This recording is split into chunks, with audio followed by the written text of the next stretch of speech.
Vincent is a problematic Papi. Problematic Papi.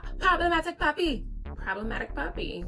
Welcome back to my channel. It's JusMeLah, and in today's video, I am reacting to Married at First Sight, Season 12, Episode 15, and Episode 16. So this will be our first ever dual reaction video. Let's get to it. Haley and Jacob. Haley being mad at Jacob for eating. Like, sis, come on. Like, sure, you are supposed to cook for the night. That is your night to make food for everyone. And you don't want him to spoil his appetite. You want everyone to enjoy in your wonderful cooking. But he got to the house first. Nobody else was there. And he was hungry. Furthermore, he would have to wait another half an hour at least for you to actually prepare the food that you wanted everyone to eat. So I just feel like she needs to relax. She's just annoyed with Jacob altogether, okay? So seeing him eating his eggs really pissed her off. I don't know. But later on, okay, later on when all of the couples were together, Haley brought up the fact that Jacob was eating when she arrived. And she said, you know, the couples are supposed to cook together. And I'm like, but when you were with Jacob and when you walked in the house, you didn't say to him, we're supposed to be cooking together. You said to him, I'm cooking tonight. Why are you eating? So I didn't like that because I felt like she was misrepresenting what actually happened to the other couples. So, you know, between you and Jacob, you decided that you would be the one to actually cook, but you tried to make him look like even more of a bad guy by saying we were supposed to cook together, and you decided to just go ahead and cook yourself a meal and leave me to do everything else by myself. I didn't like that. That's why that stood out to me. I, first of all, think Jacob is funny. All of his commentary that night with all of the couples was hilarious to me. He said, this has been like one long bad first date. I thought that was hilarious. Then Jacob went on to say that 97% of his time with Haley has been challenging. This is after Haley said 95% of the time has been challenging. The fact that Jacob added on that 2% to make it 97% to me was funny. So that 97% then leads Jacob and Haley in an argument. And I was just like, okay. Jacob said that 97% has been challenging because that other 3% is when they were in Vegas and they were getting along well, or so he thought. And Haley said that was because that 3% was not her. And so Jacob is like, so you were being fake? And she's like, so now you're calling me fake? And it's just like, so what else can you call it? Like, if you're saying that wasn't really you, then who was it? If you weren't being yourself, you were being someone else, so he's calling you fake about it. I don't know. I'm kind of team Jacob, so yeah. Virginia and Eric. So Virginia said that you can love someone and not like them all of the time, which made me chuckle. And Eric then said that he's been so patient with Virginia. And I'm like, that's a jab. Like, you're taking a jab at her, saying you've been so patient with her. Like, she's so problematic that you have to just exercise so much patience in order to handle her and deal with her. I think he's weird. Like, and she knows he's being, like, not even weird. It's just, like, offensive. He's offensive. She knows he's offensive. Everybody else is like, bro, what? The fact that this chick deals with this, like, she is the one who has the patience. Really and truly, Virginia deserves the award for patience. So now we're with Brie and Vincent. I said Brie's baby voice is annoying. We saw it earlier in the season. It made a reappearance, and I cannot stand that voice. Whenever she's talking to Vincent and she, you know, doesn't want to come off, or I think it's when she feels like she has to be careful and tender with him, or he's being extra sensitive, she gets into the baby voice. But for me as a viewer, it is annoying. It irks me. Like, sis, just put some bass in your voice, speak like the grown woman you are, and let it rock. Like, however he takes it, that's how he takes it. But you doing the baby voice, for me, does not make the situation better. It just cues me that, oh, okay, she's trying to tiptoe. She's walking on eggshells around Vincent. Vincent is not here for this horseback riding. How did I feel about this? I felt like if we were going on a couples outing and there were activities for us to choose from, I felt like you probably would ask me what I was interested in doing. So for me, the fact that Brianna went ahead and booked an activity without asking Vincent how he felt, to me, that was a little of an issue. Like, you probably should have asked him what he wanted to do. I definitely understood her thinking that, well, I knew you hadn't been horseback riding before, and so I felt like this would be a great activity for the both of us to do together. It would be nice. This would be your first time trying it. Like, I understand that. I totally do. At the same time, I feel like that's something that I would want you to consult me on, unless you did ask me like, hey, what do you want to do? And I was like, it's whatever, you can choose whatever you like. So that part for me was a little like, well, what happened? Where was that breakdown in communication that you all didn't discuss, your options and what you wanted to do? I thought there was growth in Vincent because he said that he was going to try the activity. And he also let her know he doesn't know how he will react. And I felt like that was him being more communicative. So him being aware about how he feels about the activity and then actually expressing that to Brianna so that she's not in the dark. And I thought that was growth. My next thought was, can y'all change the activity? But I guess production, who knows? They already booked these things. But I thought that was a point for Vincent for expressing to Brianna very clearly that I'm going to try, but I don't know how I will react. Clara and Ryan. My only reaction to seeing Clara and Ryan arrive into the house was, does Ryan's hair ever sweat out? Like, does his press ever curl up? Has she ever seen his natural hair? Okay. Eric and Virginia. Here we go again with another drunk argument. Like, seriously, they let us know that they had an argument the night before. I'm just like, typical. Okay, y'all need to put that alcohol down because clearly it's not serving you all. My next comment was about the breakfast that they were eating. I said that breakfast looks disgusting. It was bacon, pigs in a blanket, whatever that cheese thing was. I was like, this is not it. Like, I don't eat pigs in a blanket. I never had that. But that's breakfast. That sounds like a barbecue or something that you put on a styrofoam plate with some ketchup and something else. Anyway, Clara and Ryan now. I think Clara is a fraud because she goes hard publicly with everyone about, it changes up. Right? So what's really going on? She goes hard for, we are doing things slow. We're doing it our way. Leave us alone about it. But then we see her crying to the other women about how slow things are moving. So I spoke to somebody about this and I think they told me something else that they saw in someone else's video. But it made them feel like maybe Clara and Ryan have started to have intimacy that satisfies Clara's needs. And so she has begun to say that we're moving slow. It's our own pace and we're good. I'm not really sure how that makes sense. I guess they were saying that her and Ryan have agreed to not disclose when they've been intimate.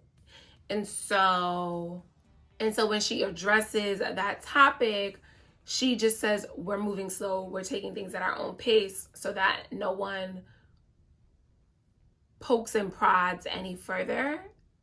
And we just feel like they're still in the same place they've been in, but they've actually progressed forward, which is why we hear her being cool with things moving slowly.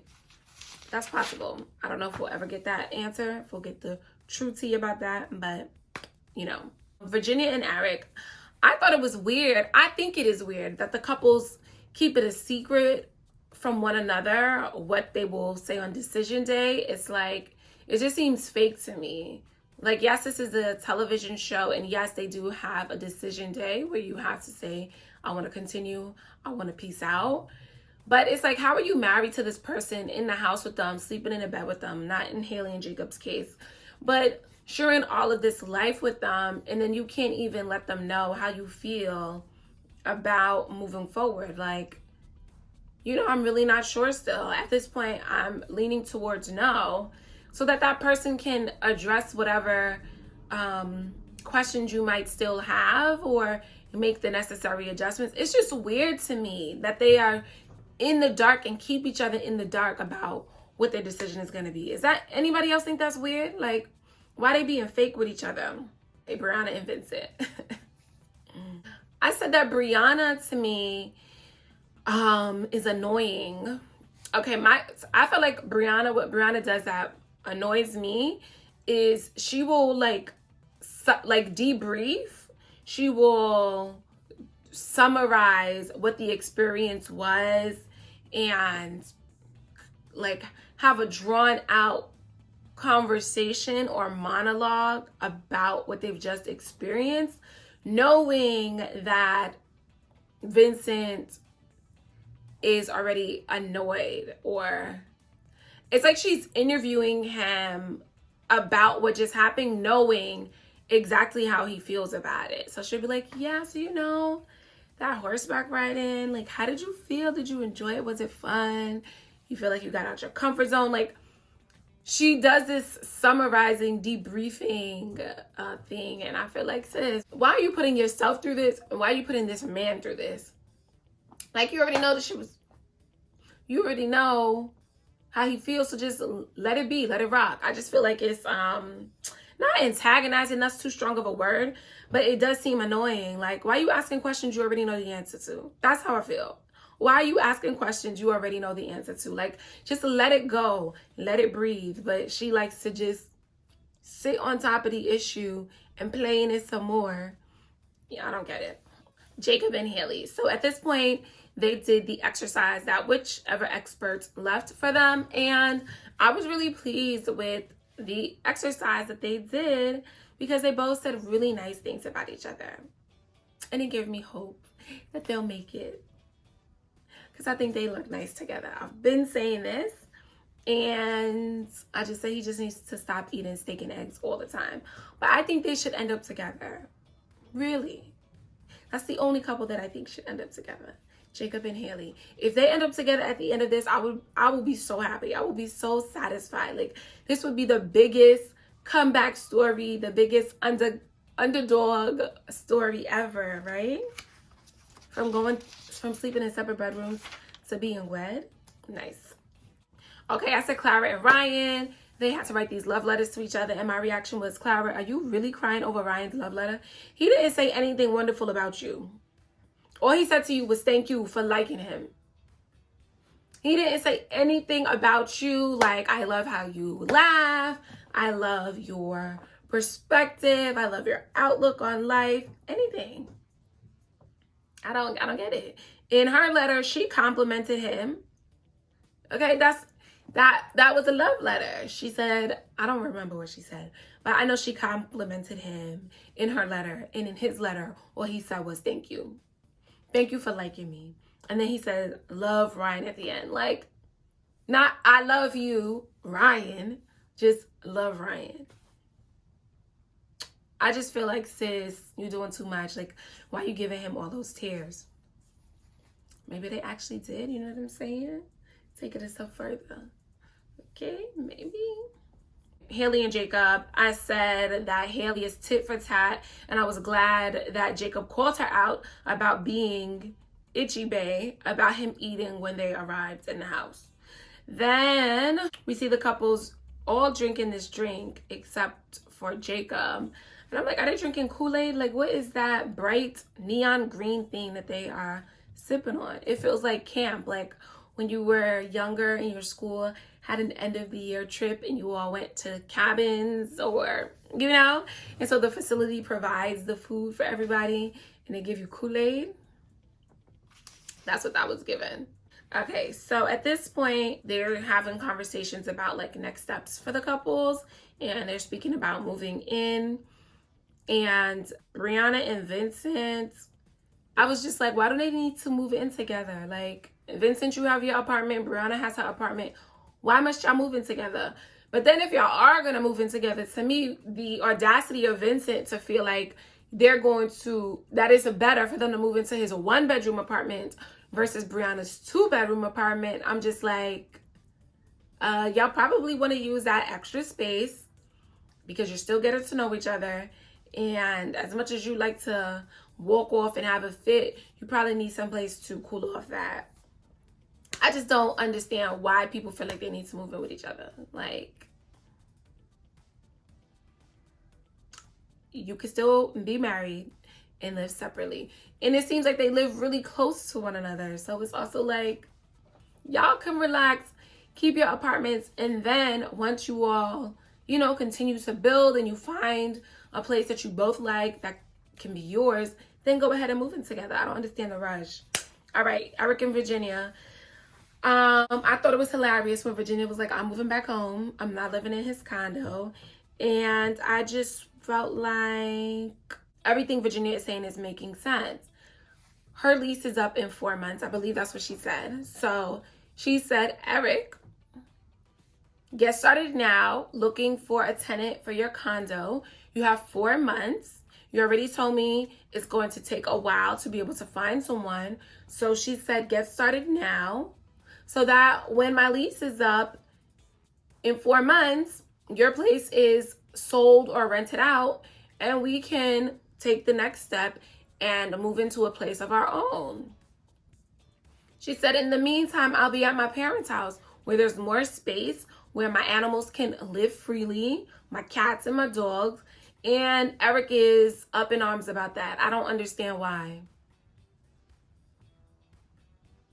I don't understand. Okay?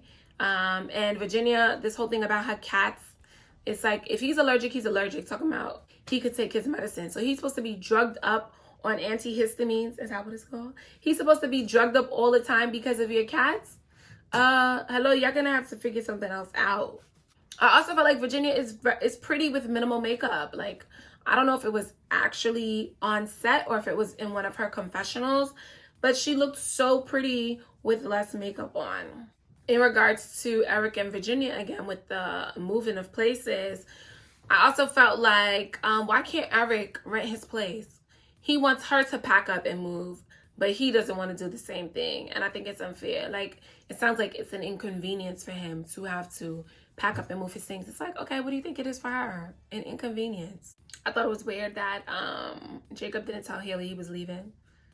We find out later on that the person that was watching his dogs got called in early to work. And so his dogs were going to be unattended or something. And so he needed to get back to be with them. And I totally understood that. When he explained it, I understood, like, oh, okay, you really needed to leave.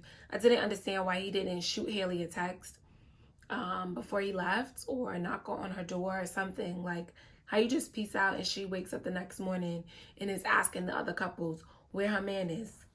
Come on. I don't know. Maybe he was panicked, but I didn't like that. Clara and Ryan, I feel like Clara needs to let go of the whole love thing. Like, I need him to tell me that he's in love with me by decision day. I just feel like you can't control whether or not he tells you I love you. It's already clear Ryan is going to do what Ryan wants to do. And I just think she should release it and let it go and allow it to happen in its own time, if it will happen, and just live her life and be happy. If he doesn't fall in love with you, that will be his loss, because you know you're a wonderful person. And it'll just be confirmation to you that this is not the relationship for you. This is not who you're supposed to be with. I just feel like he can tell that she's pressed about it, and I feel like that probably pushes him further away. So just release it, girlfriend.